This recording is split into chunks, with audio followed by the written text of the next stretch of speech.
Vous voyez mon beau t-shirt? Oh, je suis fier. Bonsoir, bonsoir. C'est Dédé, le clown des ODD, qui vous dit bonsoir pour 10 minutes d'agenda 2030, 10 minutes de mobilisation ODD, 10 minutes pour la promesse, ne laisser une personne de côté. Alors voilà, hein, c'est la belle semaine ODD, agenda 2030, qui se termine avec la fin vendredi du forum politique de haut niveau à New York.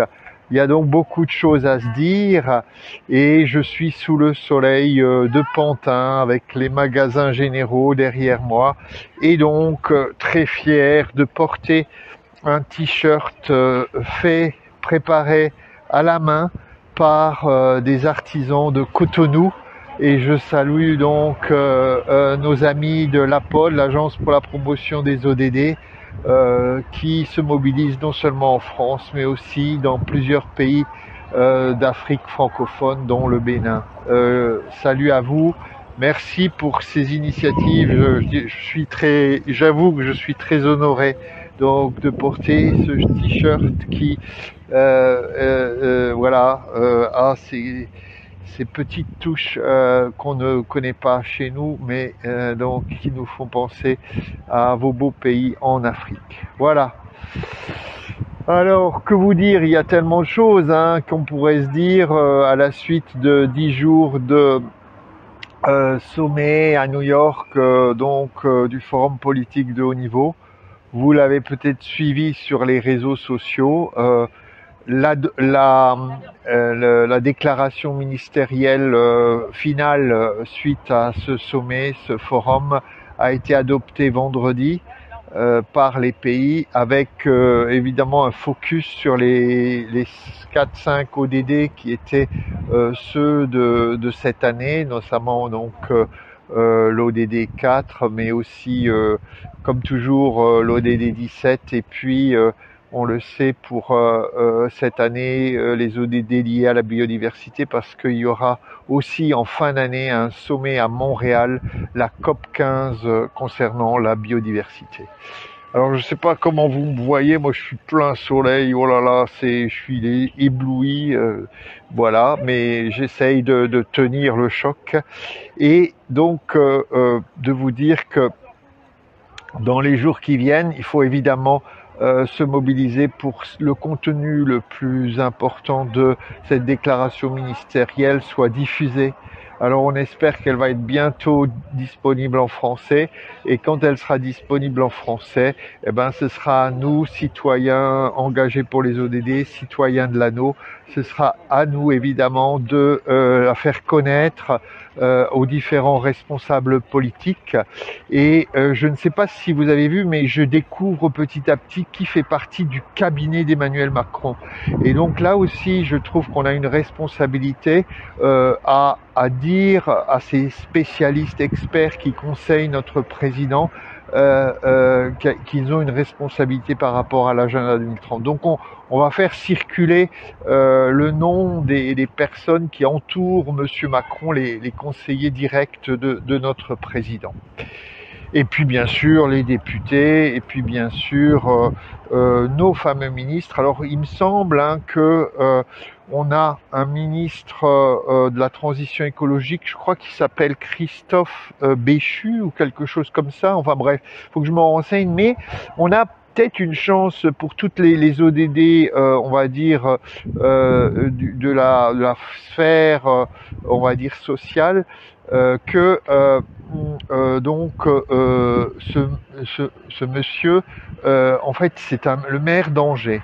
Et pour tout vous dire, c'est à Angers qu'est né l'initiateur de la journée ODD 1, donc Joseph Brzezinski, né à Angers en 1916 et enfant donc très pauvre d'Angers à ce moment-là, qui a transformé l'histoire de la lutte contre la pauvreté. Et donc là aussi, le fait que notre ministre de la Transition écologique soit maire d'Angers, ça peut nous aider pour lier hein, transition sociale, transition écologique, le cœur de l'esprit de l'agenda 2030. Donc, ceci dit, tout ce monde-là doit connaître la déclaration ministérielle et doit penser qu'on va vers un SDG Moment donc en septembre, au moment de l'anniversaire de l'agenda 2030, et puis que l'année prochaine, ce sera vraiment une année très spéciale, à mi-parcours, avec en plus le rapport de la France. Donc, pour bien comprendre ce qui s'est passé, eh ben, je vous signale que donc demain, en anglais, je crois à 15h heure française, et puis mardi en français à 11h, vous avez 2 webinaires pour faire le point de ce qui s'est passé au Forum politique de haut niveau à New York. Donc pour tous les acteurs engagés au DD qui s'intéressent à cette dimension de la mise en œuvre de l'agenda 2030, la dimension de suivi au niveau international, eh ben allez voir donc sur la page ODDO déjà dimanche, vous avez les liens, soit pour s'inscrire au webinaire qui a lieu demain à 15h, soit donc le webinaire en français qui est évidemment un webinaire proposé là par Comité 21, qui est une des ONG donc actives en France autour de l'agenda 2030. Et puis, sachez que dans la semaine, il y aura encore donc un sommet qui essaye de créer des synergies entre les engagements de la COP climat et les engagements des ODD. Et donc, vous avez encore là une opportunité de comprendre un peu les enjeux de lier accord de Paris, accord de Glasgow maintenant et l'ensemble de l'agenda 2030. Donc ça c'est probablement en anglais le 20 et 21 juillet, donc dans quelques jours aussi. Et puis je vais terminer par quelque chose qui m'est très très cher.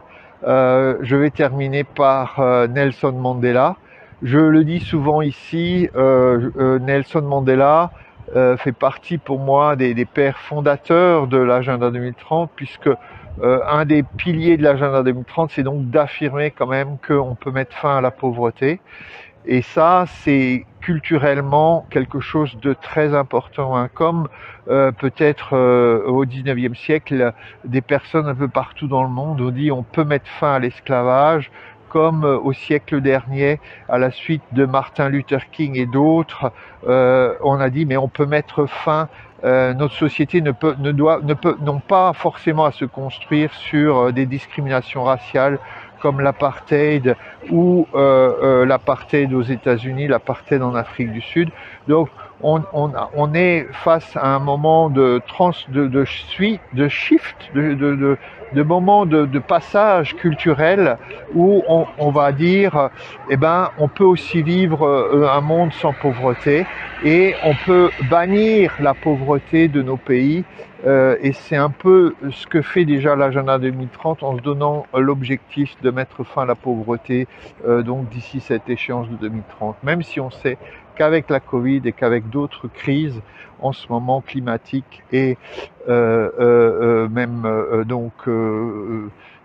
enfin comment on dit, diplomatiques ou donc des lieux de guerre, on est dans un moment tendu à ce niveau-là. Mais je veux dire, dans nos têtes, eh ben, on commence à dire non, la pauvreté c'est pas quelque chose qui est là tout le temps et que ça changera pas.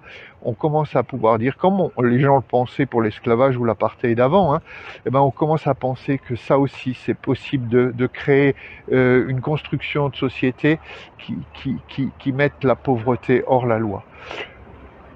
Voilà, donc Nelson Mandela, c'est un personnage au cœur de ce combat, hein, qui a lancé, je le redis, en février 2005, l'appel Make Poverty History, que la pauvreté soit dans les livres d'histoire, mais plus dans notre réalité.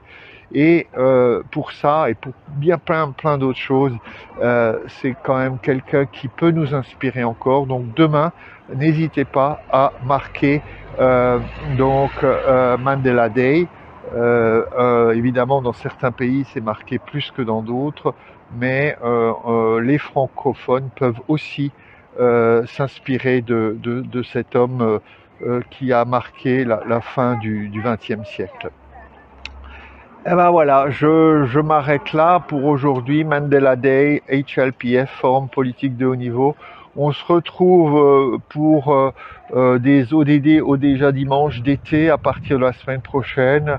Je reparlerai de ce collectif que j'aime beaucoup et pour lequel finalement je n'ai pas pu beaucoup travailler cette année, les Citoyens de l'Anneau, parce que c'est à peu près à ce moment-là, il y a 2 ans, que quelques personnes se sont retrouvées pour mettre en route la création de ce collectif des Citoyens de l'Anneau. Et ça, je vous en parle la semaine prochaine.